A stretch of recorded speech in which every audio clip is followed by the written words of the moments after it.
Okay, here we go. We are reading chapter 9 and 10 of Saving the Team. I felt totally nervous and guilty about our new lineup strategy. Well, make that Maribel's lineup strategy. Apparently, as co-captain, my job was to stand there and nod while Maribel did all the talking. Mom, Dad, and Maisie were waiting for me in the parking lot. We drove home together with Maisie complaining loudly. You promised me I'd get a juice box at Devon's next soccer game, she protested. If I have to go to all these games, I want a treat. Mom sighed. I forgot to pick up some. I told you that. Even though juice, soda, and sugary snacks were forbidden as a general rule, we did get them as treats and for special occasions. I wish the biggest problem in my life were the lack of a juice box. I sighed loudly and just stared out the window, not saying anything. We pulled into the driveway. My mom and dad exchanged looks. Maisie, come in and help me set the table for dinner, Mom said. Maisie, still grumbling, followed Mom into the house. Dad grabbed a soccer ball out of the trunk. Want to kick the ball around for a little bit before we eat, he suggested. I shrugged. I guess. We walked to the backyard. Dad lobbed the ball toward me. I half-heartedly kicked it. We kicked the ball back and forth for a while in silence, my dad giving me time to unwind. So, Devon, are you ready to tell me about whatever's bothering you? He finally asked. I let out a big breath of air and kicked the ball so hard it went flying over the fence and into the neighbor's yard. Dad grinned at me. I bet that felt good. It did. And before I knew it, the entire saga of Maribel and the coach floors came pouring out. What if everybody hates me? I wailed as I finished telling him everything that had happened. Dad wrapped his arms around me, giving me a big hug. Relax, he said. Nobody's going to hate you. It sounds like this Maribel is a strong personality. I'm sure all of your friends understand that. Strong personality? I laughed to myself. That was one way to describe her. And I understand the motivation behind why she did what she did, even if her methods weren't sound, Dad continued. Coach Flores needs to give the team more direction. I don't blame Maribel for wanting to take charge. Do you want me to talk to the coach about this? No, I said, my eyes wide. That would be so embarrassing. And the last thing I needed was Maribel's wrath for having my dad tattle on her. Okay, then let's face the facts, Dad said. According to you, Maribel is not that nice, but she wants the team to be better. So don't worry about her lineup strategy until you see it. It might be something you can agree with her on. If you don't think everybody's getting a fair share of playing time, you'll have to say something. Do you think you can do that? My dad cupped his chin with his hand and looked into my eyes. You're a natural born leader, Devon, and people really like you. Don't forget that. You don't have to be afraid of Maribel. I felt myself standing up straighter. My dad always knew what to say to make me feel better. After dinner that night, Kara called. It was like her best friend's super sense was tingling, and she just knew I needed her. Oh, I'm so glad to hear your voice, I gushed when I answered the phone. What's up? Kara answered. I filled her in with the Maribel drama and told her what my dad had said. He's right, Kara said, agreed. You don't have to be afraid of her. She's just a bully. If you stand up to her, she'll back down. Kara and my dad were right. If I had to, I would totally stand up to Maribel. I'm usually a good student, but I found it pretty hard to concentrate during class on Wednesday, knowing that I had to face Maribel and the Pinewood Panthers that afternoon. The day dragged on, but finally I was sitting in my last class of the day, English, next to Jessie. Mr. Williams was writing on the board, and I was taking notes when I felt something brush against my arm. I looked down. A paper airplane had landed on my desk. I looked around confused. Where had it come from? Slowly, I opened it up. It was a note. Good luck against the Panthers today. I'll be there cheering you on. Stephen. I glanced up. Stephen looked at me and grinned. My cheeks turned pink. I mouthed thanks to him before looking away. Of course, Jessie had seen the entire thing. She raised her eyebrows at me. Great. I knew she'd ask me all about it. And not only did I have to worry about Maribel and the Panthers, but now I had to think about Stephen watching from the stands too. Even though their school was only a half an hour away, it felt like a different universe before the bus even pulled onto campus. Cars were lined up around the block, slowly rolling past the security gate and into the parking lot. What were they all here for? A carnival? This is all for a girls' soccer game, I wondered. They take their soccer seriously at Pinewood, Zoe said. As our bus passed the Pinewood fans, some of them honked their horns at us. They smiled and waved little flags. They seem nice, I said to nobody in particular. Jessie snorted. They've beat us 5 years in a row, so it's pretty easy for them to be nice to us. We're like human sacrifices for them.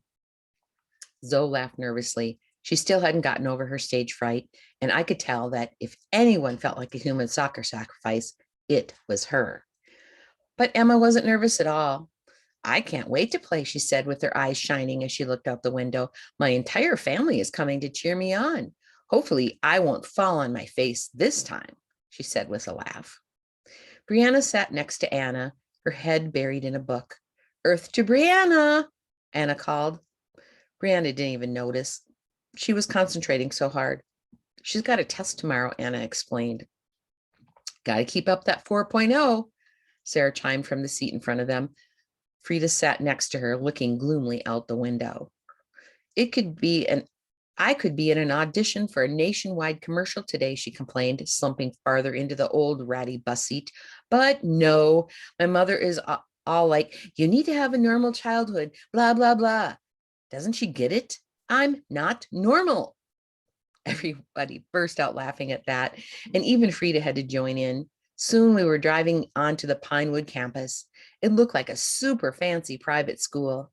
Each of the school's buildings seemed to be made out of silvery metal, and the main building had giant windows that reflected the afternoon sunlight. In comparison, Kentville Middle School looked like a bunch of dirt huts.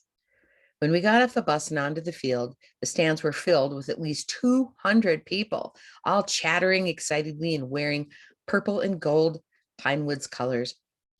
There was a drum line in the front, leading their fans in singing and chanting, knock, knock, guess who?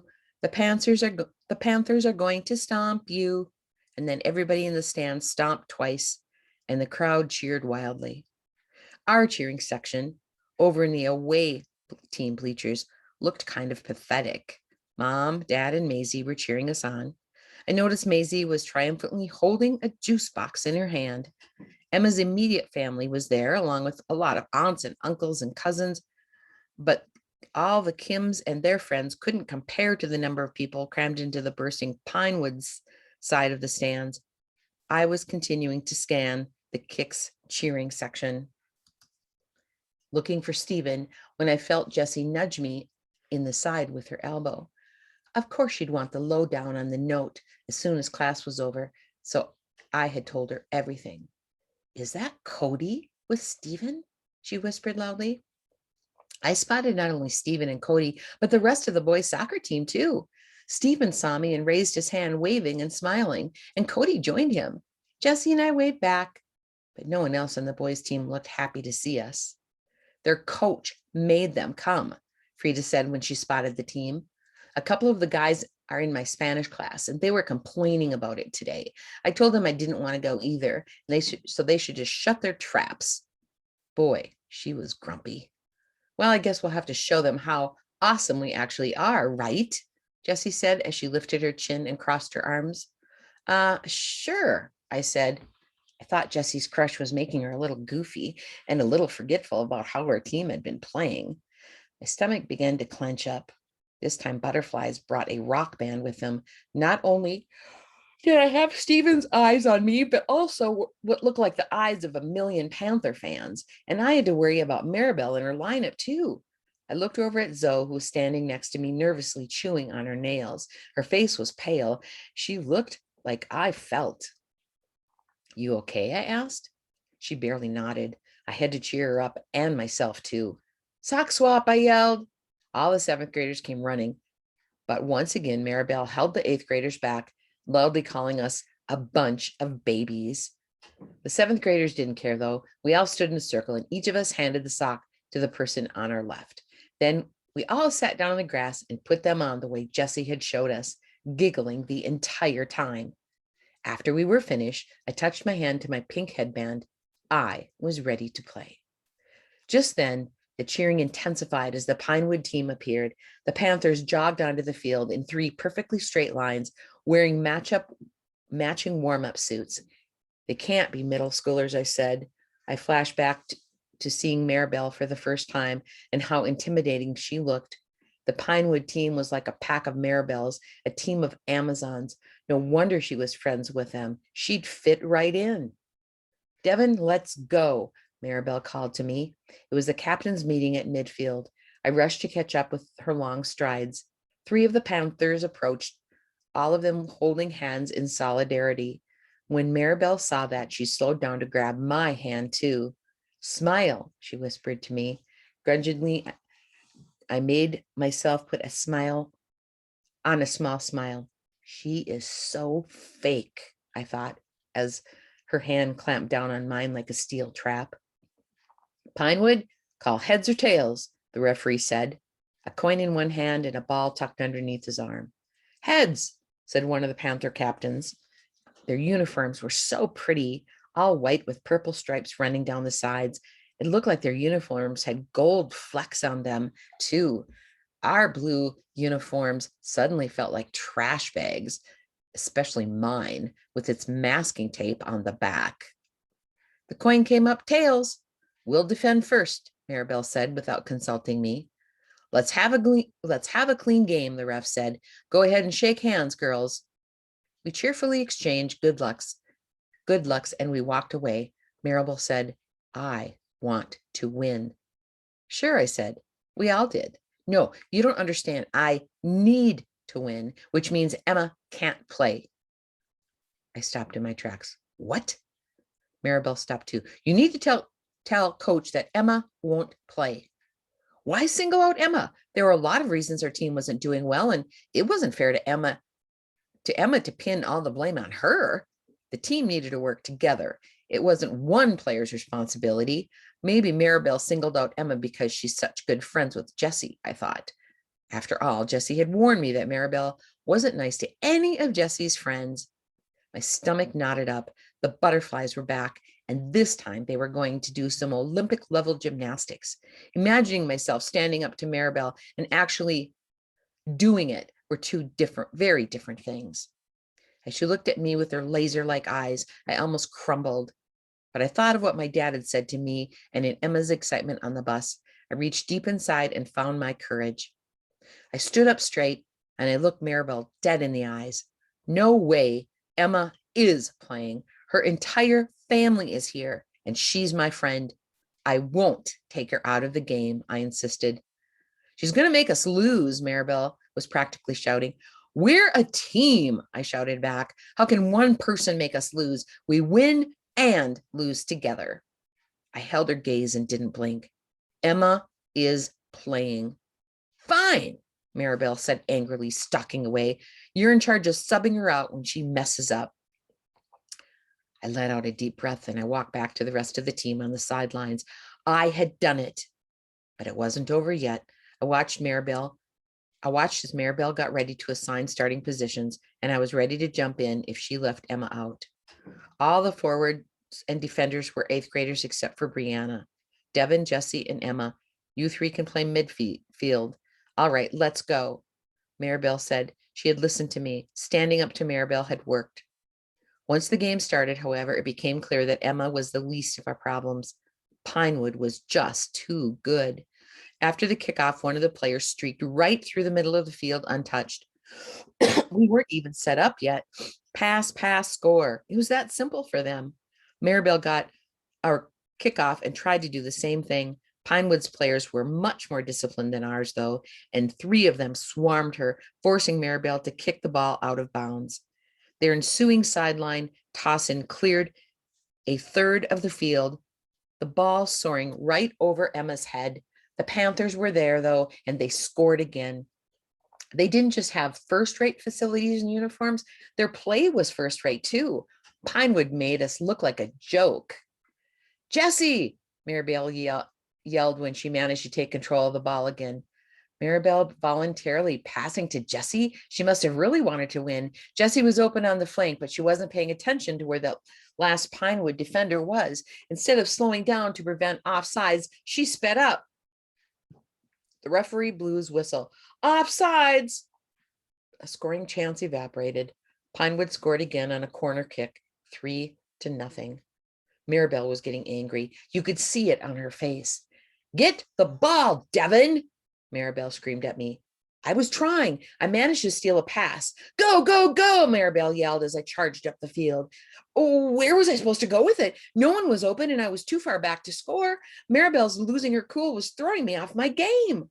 I kicked the ball as hard as I could downfield just to get rid of it. Even though I was supposed to be a midfielder, I was now basically a full-time defense.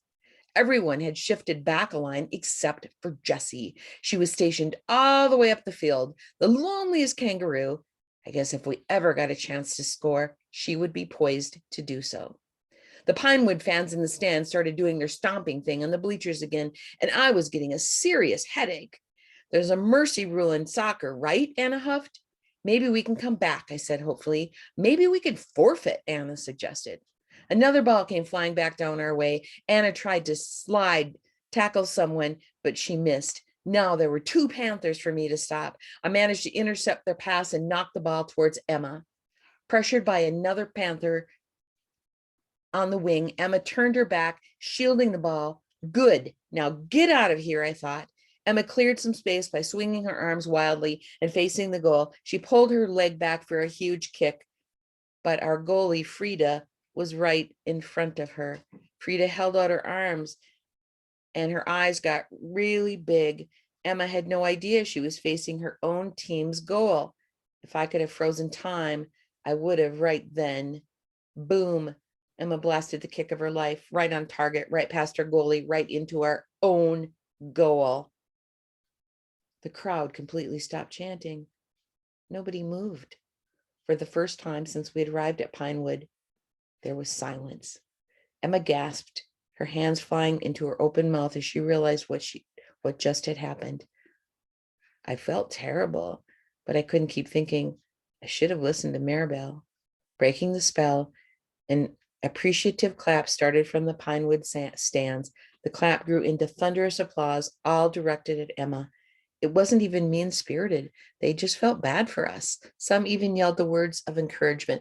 Don't worry, you'll do better next time. Inexplicably, Emma took a bow, which generated more applause. I was shocked at Pinewood's positivity.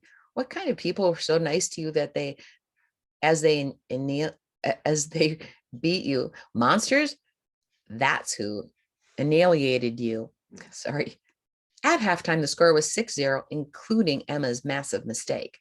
Maribel grabbed my arm as we gathered in the visitors' locker room. I hope you're happy, she hissed in my ear. Your friend made us look like fools out there. She let go and stalked off angrily to the other side of the room. I sighed. How could anyone have predicted that Emma would do that? Coach Flores didn't have much to say. Even her usual sunny smile was dimmed. We're doing okay out there. Not the best, but okay. Just keep hustling and try to have fun. Everyone who hasn't played yet, let's get in there. The girls on the bench weren't that excited to join the slaughter. When we got our only goal in the second half by Maribel, I couldn't even celebrate. For the rest of the game, I tried not to look miserable while sitting on the bench. The game wound down and the Pinewood fans serenaded us with the loser songs. Who do we appreciate? Kangaroos, kangaroos. Frida summed it up perfectly. At least in theater, no one applauds when you mess up. Feeling defeated, I decided to head home with my parents instead of taking the bus back. When my family was walking back to our car after the game, my mom and dad offered to take me for frozen yogurt to help ease the sting of that awful loss. I was all for drowning my sorrows with an extra help of crushed cookies and peanut butter cups on top. As I climbed into the back seat, I saw Maribel and her dad standing with the Panthers coach. Her eyes glanced around and landed on me for just a second. And then she just as quickly looked away with almost guilty look in her eyes. Huh, I thought. That wasn't like Maribel. I wondered what she was up to now. Chapter 10. Nice goal on Wednesday, one of the 8th grade soccer boys shouted sarcastically at Emma as she and Jesse, Zoe, and I walked by him on Friday on our way to our usual courtyard lunch spot. He put his fist up in the air in a mock salute. I couldn't help flinching, even though he wasn't talking to me. Thank you, Emma called back while curtsying. My best goal ever. How are you not embarrassed? I asked Emma. I wanted to be embarrassed for her. You're acting like it's just a big joke. And I know it was an accident, but we lost the game. What's the big deal, Emma? It's not like we would have won anyway. And honestly, I figure it's just better to embrace my stupid mistake than feel too terrible about it. Plus, we all lost together, right? My brother said soccer is the ultimate team game. I guess you're right, I said, impressed. I really admired Emma. I would have wanted to have crawled under a rock or pretended I was sick and skipped school, but she didn't let it bother her. As we settled into our spots and began to eat our lunches, Brianna, Sarah, and Anna showed up. Hey, Devin, Brianna called. Thanks for inviting us. We're a team, I smiled. The game had been awful, it was true, but standing up to Maribel had given me new confidence. My dad was right. Our team needed leadership, but not the nasty kind offered by Maribel. I wanted to bring us together. It was time for me to start acting like a captain, not Maribel's puppet. What happened between you and Maribel at the game? Anna asked, her brown eyes curious. I saw her grab you in the locker room. You know Maribel, I said, trying to play it off. I hadn't told the other girls about how Maribel hadn't want Emma to play. Sarah rolled her eyes. There's no making that girl happy. Jessie was once again furiously scribbling in her notebook, not paying attention to our conversation. More last-minute homework? I asked her. She sighed. I totally forgot about the Spanish assignment, and I'm still doing terrible in math. I told you I would help you, I reminded her. Anytime. All you have to do is ask. Devin is in 8th grade algebra, Zoe reminded her. You couldn't get a better tutor. It's all just so boring, Jessie complained. I could understand. Jessie was always full of energy, but it was hard to picture her sitting quietly studying. She always needed to be doing something. But you can't just not do the work for class, Brianna said, shocked. The more I got to know her, the more I realized she was a typical overachiever, straight A's in everything, and always rushing off to one extracurricular after another. You could tell Brianna would never dream of watching a reality TV show instead of doing her homework. Jessie looked embarrassed.